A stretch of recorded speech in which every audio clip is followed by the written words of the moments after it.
students, in this video we are going to see time and frequency scaling property of continuous time Fourier transform.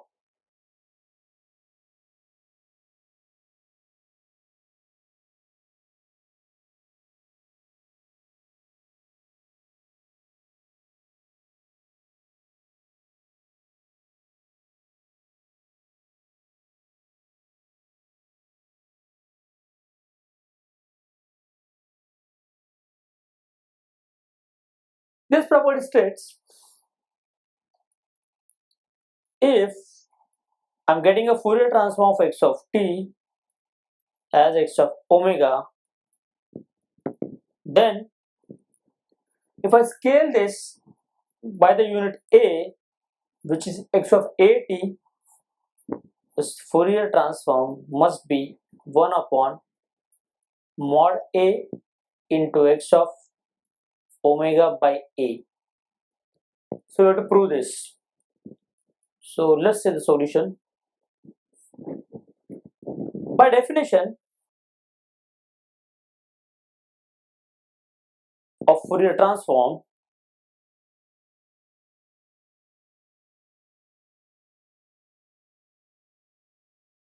I can say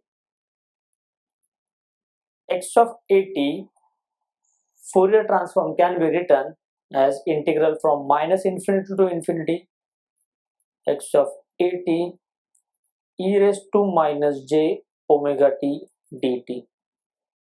The definition simply tells function need to be multiplied with e raised to minus j omega t, and we have to integrate over minus infinity to infinity. That is nothing but a Fourier transform. Now here it has been scaled by unit a. So what I will do, I will consider, repeat. So what we will do, we will consider two parts in it. In part 1 we are going to consider a as positive, and part b we are going to consider a as negative. So let's consider first part, that is part 1, and we are considering a is positive real number.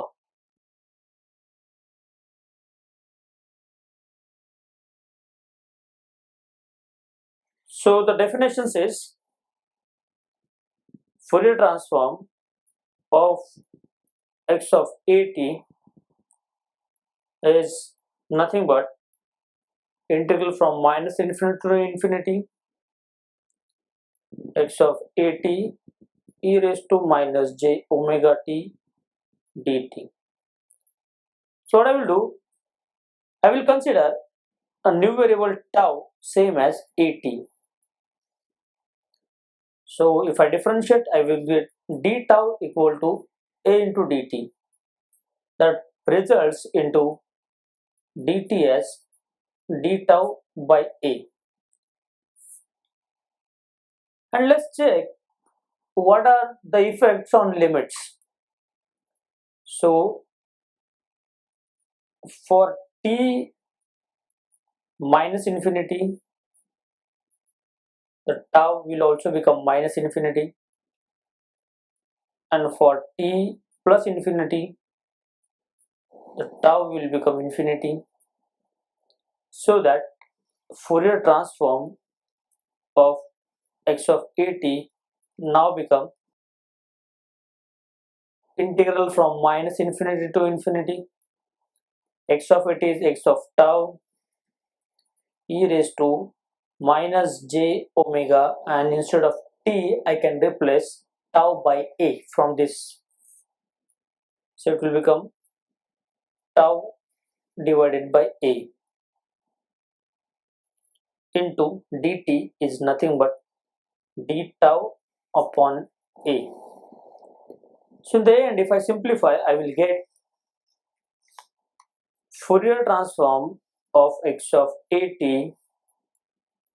as 1 by a integral minus infinity to infinity x of tau into e raised to minus j omega divided by a into tau d tau. Now we know it's a definite integral and there's no effect of having any variable. So instead of this tau, we can consider as a t. So I can say now,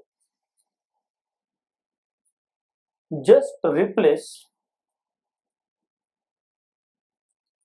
tau by t, so that Fourier transform of x of at will become now 1 by a minus infinity to infinity integral x of t into e raised to minus j omega divided by a into t dt. It's just a replacement.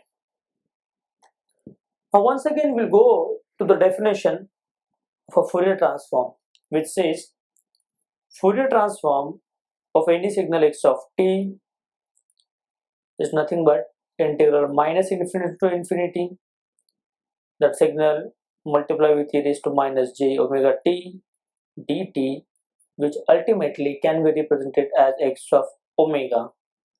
So once again, from where this omega will come is from this frequency. So what is happening over here? The frequency has been modified and become omega by a. So I can say now this Fourier transform of x of at is nothing but 1 by a is a constant with multiply by x of omega a.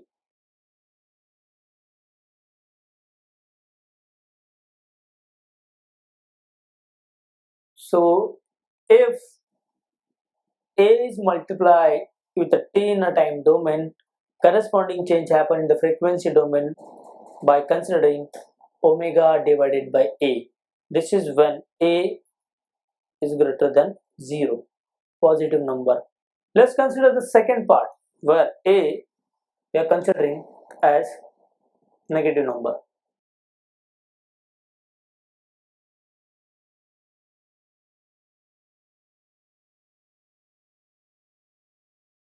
A is negative real number.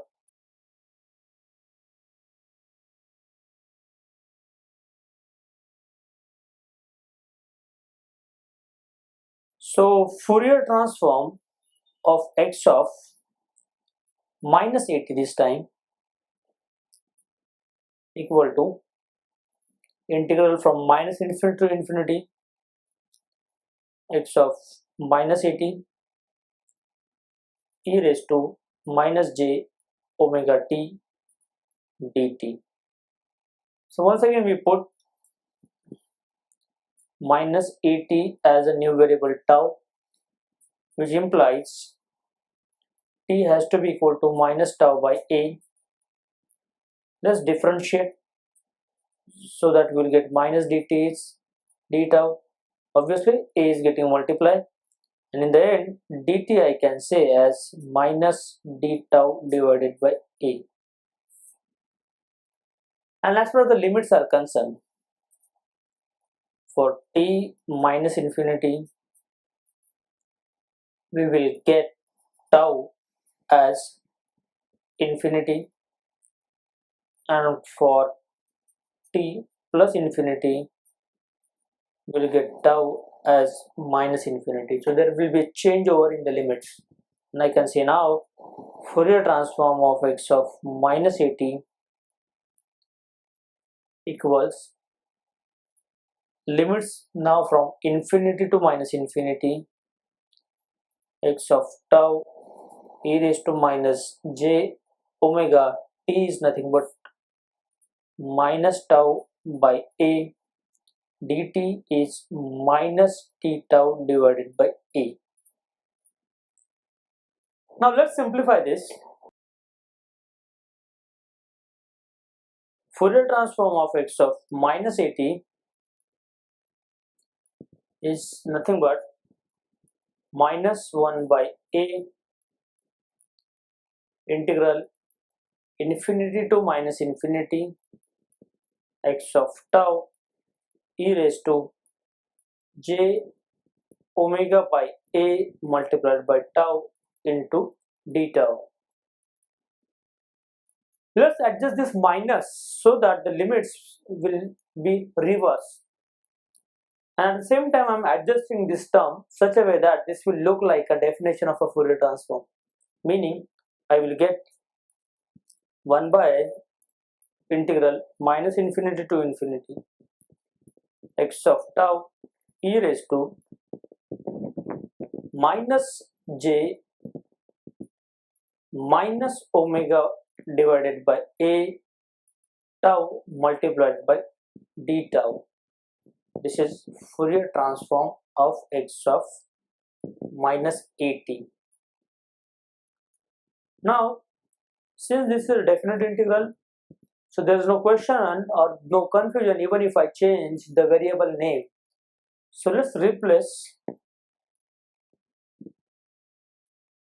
tau by t in order to get Fourier transform of x of minus 80 as 1 by a integral minus infinity to infinity x of t into e raised to minus j minus omega by a t dt. Once again, definition of Fourier transform says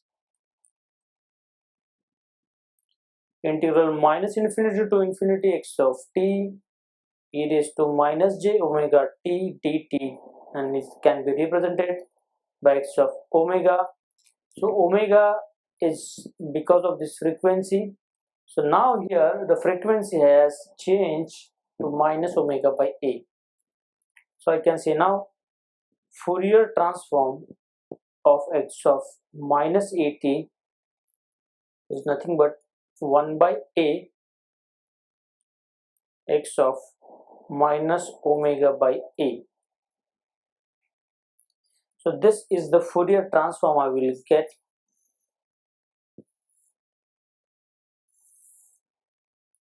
whenever I consider a as a negative. So let's club both these things together and we'll come out with one common conclusion, and that will be like this.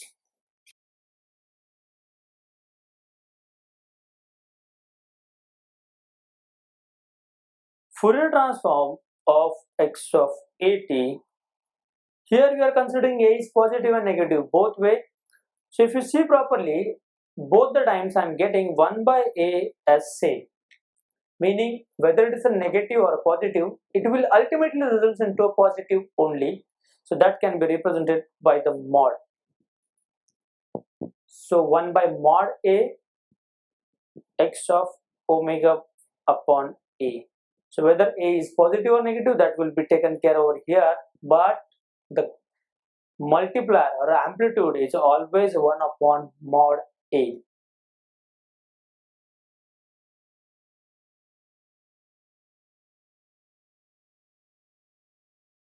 So this is a time and frequency scaling property.